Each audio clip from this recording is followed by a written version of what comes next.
বস, টিজারটা ঘ্যামা হয়েছে, পুরো আগুন।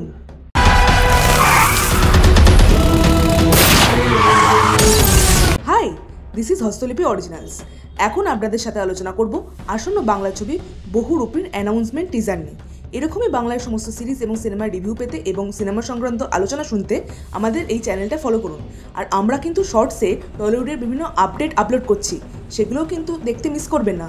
তাহলে চলুন ভিডিওটা শুরু করছি। Hastolipi originals, the ultimate filmy dose. টিজারটা শুরু হয় শিবপ্রসাদের ভয়ানক হাসি দিয়ে এবং শেষও হয় তাই দিয়ে। টিজারে দেখানো হচ্ছে একটা ছেলেকে মেকআপ করানো হচ্ছে, অর্থাৎ বিভিন্ন রূপ ধারণ করে শিবপ্রসাদের ক্যারেক্টারটা ব্যাংক ডাকাতি করে। টিজারে শিবপ্রসাদকে ও আবিরকে দুজনকেই মাসি অবতারে দেখা গেছে। বিশেষ করে আবিরের চুইংগাম খাওয়ার একটা দৃশ্য আছে যেটা অসাধারণ।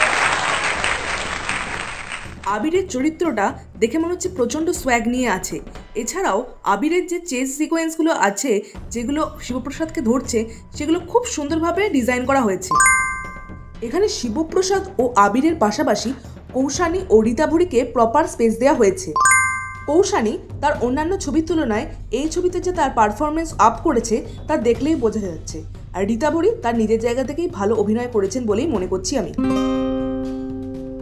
এখানে অল্প কিছুই অ্যাকশনের সিন দেখানো হয়েছে।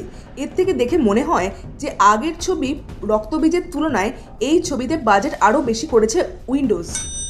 টিজারের সবচেয়ে ভালো দিক হলো বিজিএমটা নর্মাল হতে হতে মাঝখানে এতই আপ হয়ে যায় যে টিজারটা এতই ইমপ্রেসিভ হয় তা আর বলার কথা রাখে না। টিজারটা এতই ছোট, অর্থাৎ টিজারটা ডিউরেশন 1 মিনিটের ভেতরে ছিল, যা দেখে আপনাদের মন ভরবে না, মনে হবে আরও কিছু অংশ দেখি। এই টিজারটা দেখে বুঝতেই পারা যাচ্ছে 2023-এর মতো 2024-এও উইন্ডোজ তার পজিশন একই রাখবে।